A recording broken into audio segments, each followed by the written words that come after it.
Bonjour à chacune et à chacun.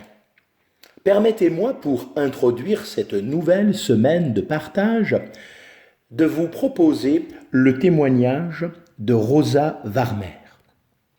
Il s'intitule « Ma recherche de la vérité ». Ce soir-là, alors que je lisais la Bible, j'assistais à un changement en moi. De plus en plus ému, j'étais comme poussé à rechercher la vérité. J'étais dans ma 30e année. Dans mon enfance, j'avais beaucoup souffert de mon caractère entêté, de ce goût irrésistible pour la rébellion. Pendant mes années d'études de danse classique, d'artiste et de sculpteur, j'avais accepté toutes les idées rencontrées sur mon chemin sans me soucier de leur effet néfaste. J'avais connu l'échec conjugal, l'écroulement de tous mes projets et de tous mes rêves. Les pensées de suicide, le désespoir causé par la mort de mon père et ces temps épouvantables de l'occupation nazie. Pour la première fois, ce jour-là, un rayon de lumière grandissait à mesure que je m'en approchais. Je lus le 3e chapitre de l'évangile de Jean, où Jésus dit à Nicodème qu'il faut naître de nouveau. Naître de nouveau? Comment est-ce possible? Commencer une nouvelle vie? Jusqu'à présent, j'avais tout gâché. Une détresse insupportable m'envahissait. C'est à ce moment même que ma conscience s'éveilla à la grâce de Dieu. Il m'avait gardé si souvent du suicide quand je m'y étais senti pousser. À mon insu, il avait agi malgré mes péchés, mes sarcasmes et mon incrédulité.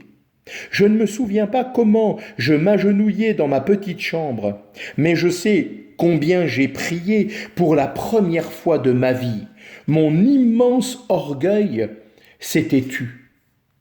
Il ne s'était écoulé que 3 jours depuis la première fois où j'avais entendu expliquer la Bible. Mais là, dans ma chambre, je remis ma vie tout entière au Messie, le Seigneur Jésus-Christ. Né de nouveau, une vie nouvelle, plus jamais rosie. Subitement, je me mis à rire.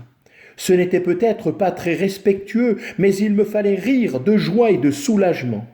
Toute ma vie, j'avais été à la recherche de quelque chose de plus grand et de meilleur.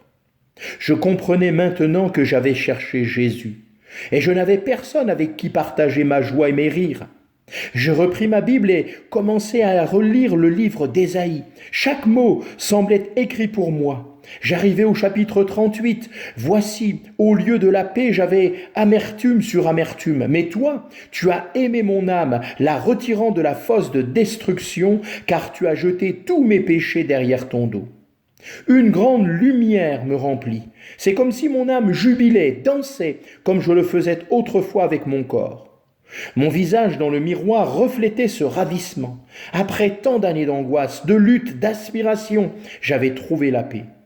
Si l'heure n'avait pas été si tardive, je serais descendu dans la rue raconter aux passants ce qui m'était arrivé. Le lendemain matin, je me précipitai à la salle de réunion chrétienne, ému au point de pouvoir à peine parler. Les mots étaient inutiles, il suffisait de me voir pour savoir ce qui m'était arrivé. La bonne nouvelle de Jésus-Christ reste et demeure encore accessible pour chacune et chacun, pour celle, celui qui lui ouvre son cœur. Que Dieu vous bénisse richement.